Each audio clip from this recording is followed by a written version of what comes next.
SL 2023년도 상반기 실적을 스루프트 회계로 분석하고 연말까지 매출액을 예측해보는 내용을 진행하도록 하겠습니다. 매출은 22.9% 증가했고요. 영업이익은 23.9%가 증가했습니다. 그리고 가공비 배부 재고자산 회전율은 14.6회전으로 높게 산출됩니다. 분석 결과 분식회계 개연성 가정을 세웠는데 회사에서 반증해 주시기를 기대하기 바라고 있습니다.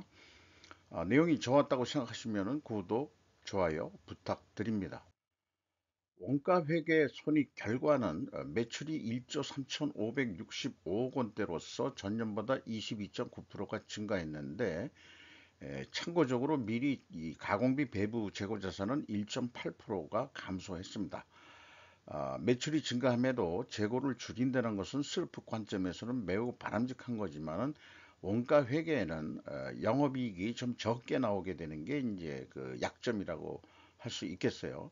매출 원가가 더 높게 증가를 했죠. 그래서 그 매출 총이익률 떨어졌고 판매 관리비를 빼니까 영업이익은 126억 5천 아니 1265억 원의 이익이 났습니다. 19.5%가 원가 회계에는 영업이익이 증가한 것으로 되어 있고요.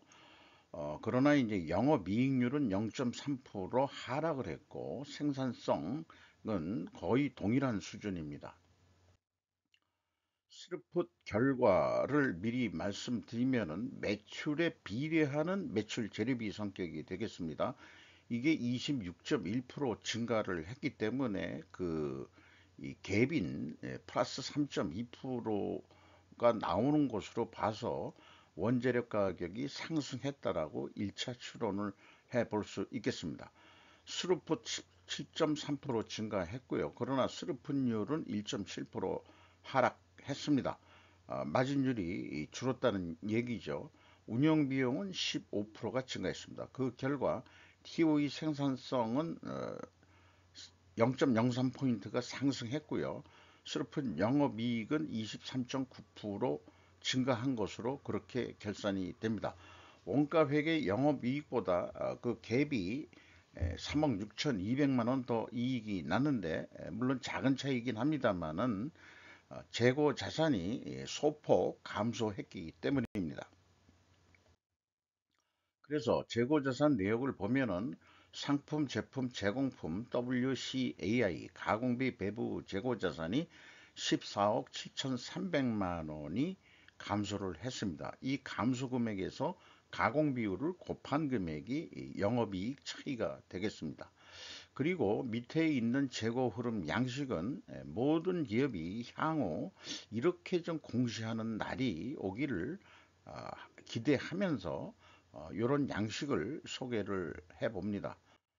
재고라는 것이 양면성이 있는 거 아니냐, 그 야누스와 같은 두 얼굴을 가지고 있는 거 아니냐, 이렇게 이제 또 전문가가 소개하신 내용도 있어요. 그래서 재고라는 게 어떤 경우는 결품이 생기기도 하고 잉여 재고가 불특정하게 동시에 또 존재합니다. 어떤 품목은 결품이고 어떤 품목은 너무 남아 돌아가고 잉여라는 게 이제 저는 그 악성 재고라고 좀 얘기를 하기도 합니다만은 어쨌든 이 재고 관리는 보충 시스템이라는 것으로 해결을 해야 된다, 관리를 해야 된다는 거를 말씀드리겠습니다. 그리고 이 스르폿을 산출하기 위해서는 매출 재료비를 산출하는 그 과정이 필요한 건데 제가 그 매출 재료비를 알기 위해서는 우선 제조 원가부터 파악을 해야 되거든요. 그래서 그 제조 원가를 산출하는 과정을 제일 먼저 시작한 것은 이렇게 위에서 기초 이게 이제 원칙이겠죠. 매출 원가란 것은 기초 가공비 배부 재고 자산에서 제조 원가를 더한 다음에 기말 가공비 배부 재고 자산을 빼면은 매출 원가가 나오는 거를 이렇게 표시해도 됩니다. 기초재고에서 기말재고를 뺀 다음에 그 다음에 제조원가를 더해도 매출원가가 나옵니다. 요런 정도 수준이 그 중학교 1학년 정도의 그 수학 수준이라고 저는 생각을 하는데요. 최근에는 초등학교라 하더라도 이 정도는 이해가 될 겁니다. 그런데 이게 의외로 그 경험들이 별로 없다 보니까 혼선이 와요. 어, 그리고 또 그래서 제조 원가라는 것을 이제 역산해서 풀어보면은 이 제조 원가라는 거가 공개가 안 되는 거니까 매출 원가를 우리가 알잖아요. 그래서 그 재고의 그 증감 내역을 알기 때문에 그건 공시가 되기 때문에 기말 그 가공비 배부 재고 자산에서 매출 원가를 더한 다음에 기초 WCAI를 빼면은 제조 원가를 구할 수 있습니다. 이거를 이제 그 재고만 미리 계산한다면 기말에서 기초를 뺍니다. 제조 원가를 산출할 때는 그리고 이제 매출 원가에서 그 재고 자산의 변동액을 더한 게 제조 원가가 되겠죠. 그러니까 매출 원가는 그 회사에서 공개할 때는 비성분의 요 두 번째 산식에 의해서 공개를 하고 있다라고 보시면 됩니다. 그래서 기초 기말 재고가 증가했을 경우에는 마이너스로 표현이 됩니다. 요게 이제 핵심 포인트가 되겠습니다. 제가 혼동 방지를 위해서 제 스스로도 여기다가 이렇게 기재를 해서 말씀드리고 넘어가는 것으로 하겠습니다. 그래서 비용의 성격적 분류라는 내용이 있는데요. 앞에 한 내용을 여기다가 좀 핵심적인 거를 다시 이렇게 정리를 했습니다.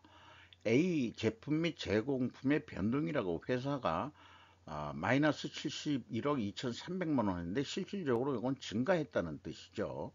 그리고 원재료 사용액이 이제 여기에 나옵니다. 이 원재료 사용액에서 가공비를 더한 게 총 제조 비용이 되겠죠. 제조 원가라고 얘기해도 되고. 그래서 매출원가 재료비는 이 판매 기준이 되는 거죠.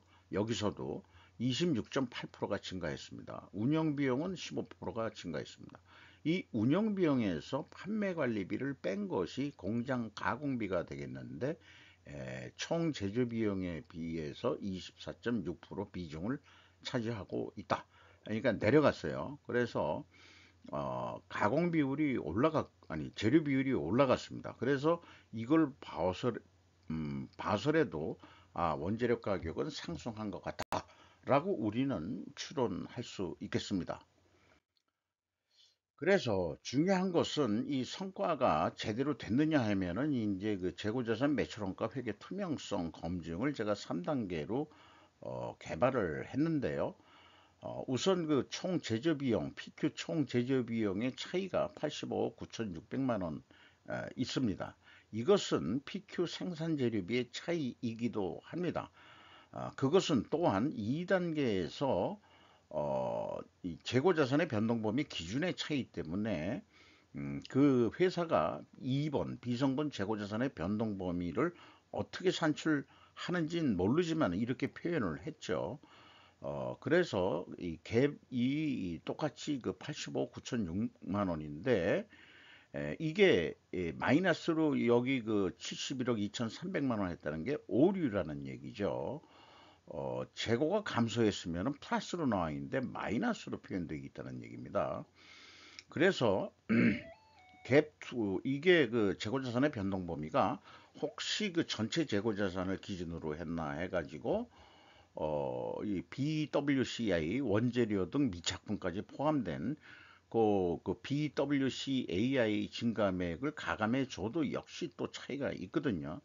그런데 이렇게 매년 그 차이가 있다면 특별 어떤 원인 변동이 있을 텐데 그게 무엇인지는 전혀 추적할 수가 없었어요. 그래서 우선은 이런 걸 봐가지고는 이게 이제 그 WCI에서 마이너스면 이 비성분이 와서는 플러스로 돼야 되는 거죠. 앞에 말씀드린 대로 그렇게 되는데 결국은 한 매출원가를 좀 줄여 가지고 매출이익이 더 나오도록 조작했다는 그런 스cep티시즘이 발동될 수밖에 없습니다. 2단계에서. 그리고 3단계 현금 흐름표도 검증을 전체 재고자산 증가액을 검증을 해보고자 했는데 또 반기에 이 회사는 공시를 하지 않았어요. 그러니까 더더욱 의구심이 더 들어가는 거죠. 이런 말씀을 드릴 수 있겠고, 이런 것이 의도적인 건지 비의도적인 건지 외부에서는 확인할 수는 없겠습니다. 그래서 아까 그 우측에 있는 것은 별로 이제 이거는 잘 공개를 안 하는데 원가 회계의 영업이익 차이가 그거 확실한 거냐라고 질문이 들어온다면은 아까 구두로 말씀드린 대로 재고자산 감소액에서 가공비율을 곱한 게 그 차이다라고 검증이 됩니다. 또한 매출원가 재료비하고 비성분에서 산출된 매출원가 재료비하고 스루프 재료비의 차이액도 또한 일치를 해서 2차까지 검증이 가능한 것입니다. 운영비용으로서 인건비를 좀 제일 중시하게 보고 있는데 2180억이 집행이 됐습니다. 12.1% 금액이 증가했고요. 직원은 무려 204명이 증원이 됐습니다. 일자리 창출로서 매우 감사하게 생각하고 또 인당 평균 임금도 9,340만 원 선으로 예상이 됩니다. 한 7.2% 정도 임금이 인상될 것으로 보입니다. 이게 퇴직급여까지 포함된 건지 확실치 않습니다만은 퇴직급여까지 이제 포함된 거로 인식이 좀 되긴 합니다. 그리고 나머지 거는 그 여러 가지 그 비용이 있습니다만 운반비만 대표적으로 보면은 21%가 증가했다. 그러면은 영업 활동량은 늘어났다. 또 이렇게 우리가 볼 수 있겠죠. 매출이 또 증가했으니까 매출 증가율 22.9% 증가를 했는데 거의 유사하게 운반비도 증가를 했죠. 이렇게 해서 경영평가 지표를 좀 모아 보면은 재고 회전율은 상승을 했는데 수루분율은 하락을 했어요. 이렇게 그 역방향이면은 분식회계 개연성 가정을 합니다. 여러 그 분석 경험을 통해서 나온 결론이 그 이런 분식회계 역방향은 그 분식회계 개연성이 있다. 라는 어떤 결론에 도달을 하고 있습니다. 이것을 반증을 하려고 그러면은 원재료 매입 가격 하락과 판매 가격 하락으로 입증해야 된다. 하지만은 아까 그 손익계산서하고 비성분에서 봤듯이 우리가 추론한 것은 원재료 가격이 상승한 것 같다. 이런 얘기죠. 그러면은 이런 모순된 반증 추론이 나오거든요. 이런 게 좀 이걸 모순을 어떻게 해소할 수 있을 거냐. 이런 생각을 하게 됩니다. 이자 부채 없는 무차입 경영을 하는 기업입니다. 그리고 이번 상반기에 이 투하자본 이익률은 8%로서 1.1% 상승했습니다.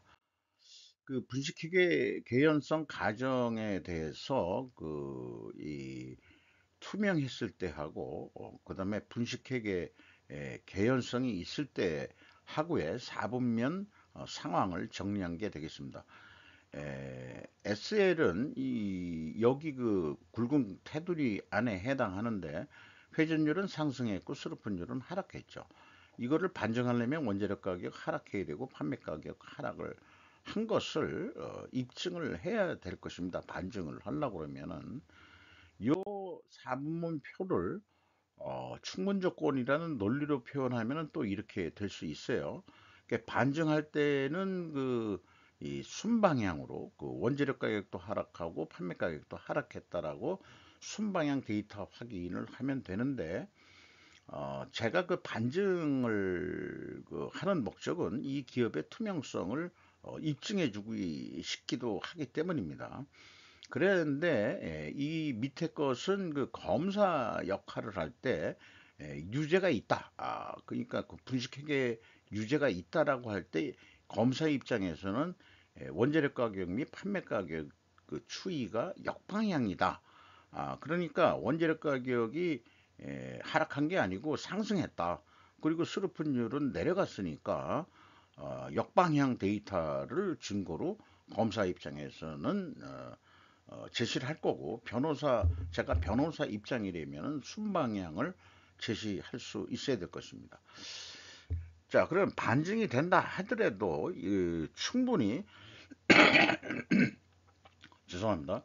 더 강하게 무죄 증거를 더 찾는다고 한다면은 수량으로 재고 회전율을 산출해 봐라.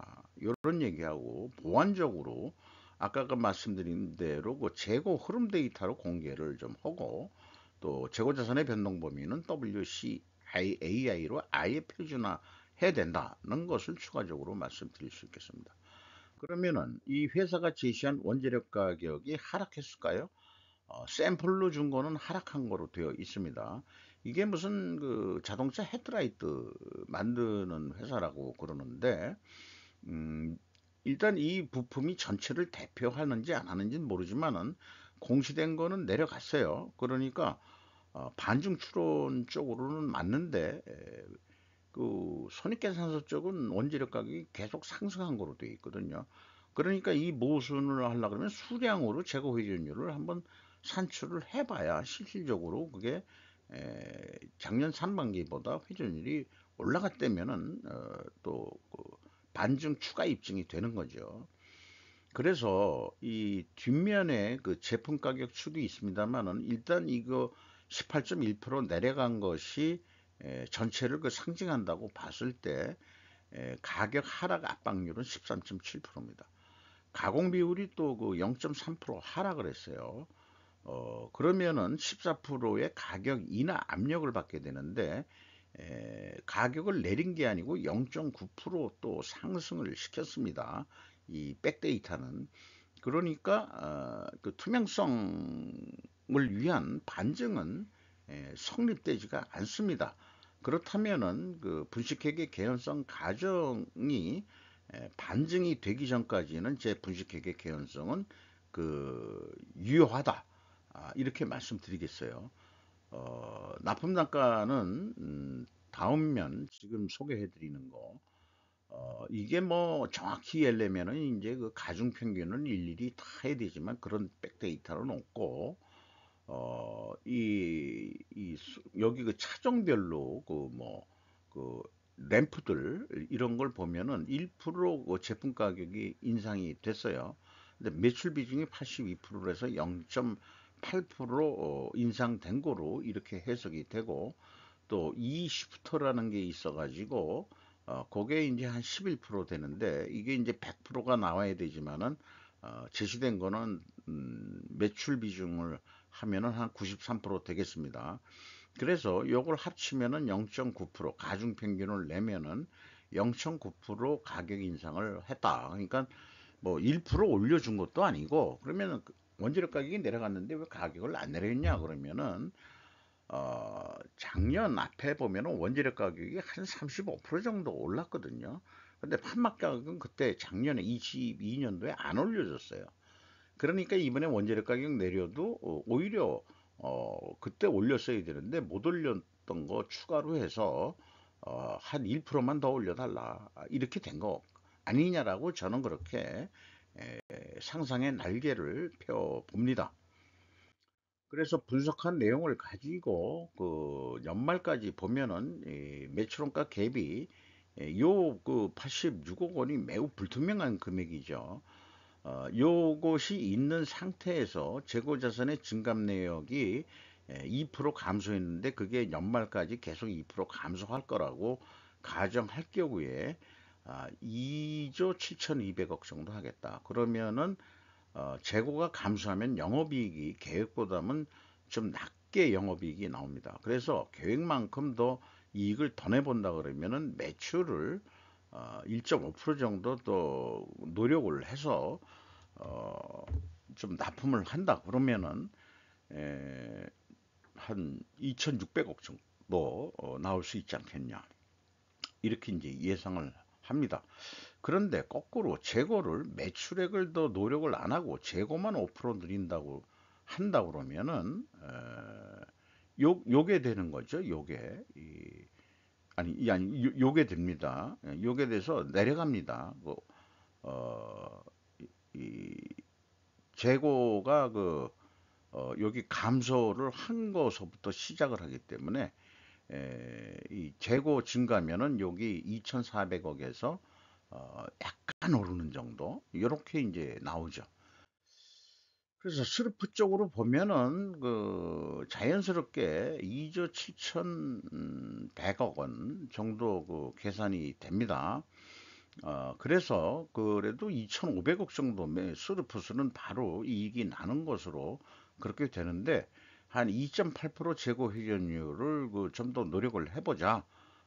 그러면은 한 2조 7,852억 정도 해가지고 영업이익은 더 증가할 수 있는 것으로 이렇게 됩니다. 그래서 스루풋 회계는 그 만원 돈 좀 비싸게 좀 예측이 되고 원가 회계는 만원 돈 좀 작게 됩니다. 요것이 이제 재고자산의 변동폭이 좁기 때문에 이런 금액 차이도 작게 나옵니다. 이 경우도 사본면으로 제가 한 건데 재고가 원래 감소하면은 예, 이 예가는 이 원가 회계보다 높게 나오게 돼 있어요. 어, 그런데 좀 낮게 나왔나? 그렇죠? 그래서 특별 원인이 뭔가 있을 거다. 그러니까 매출원가 불투명, 특히 재고자산의 변동액 에, 범위가 좀 아무래도 불투명하다. 이런 게 특별 원인이 아니겠냐라고 그렇게 이제 추정을 해 볼 수 있겠습니다. 주가는 34,200원으로서 장부 가격 대비 99%까지 이제 인정을 받고 있습니다. 주주 내역이고요. 이 또 스탠리 일렉트릭이라고 되어 있다는 회사로 알고 있는데 7% 정도 지분을 가지고 있고 외국인이 전체 14.29% 지분을 가지고 있습니다. 이상 SL 자동차 부품 회사 상반기 실적을 분석 및 매출액까지 예측을 해 봤습니다만은 분식회계 개연성에 대해서 반증이 명쾌하게 안 되기 때문에 이 기업이 투명성을 더 올리기 위한 그런 노력이 있어야 되지 않겠냐 하는 의견을 내면서 마치도록 하겠습니다.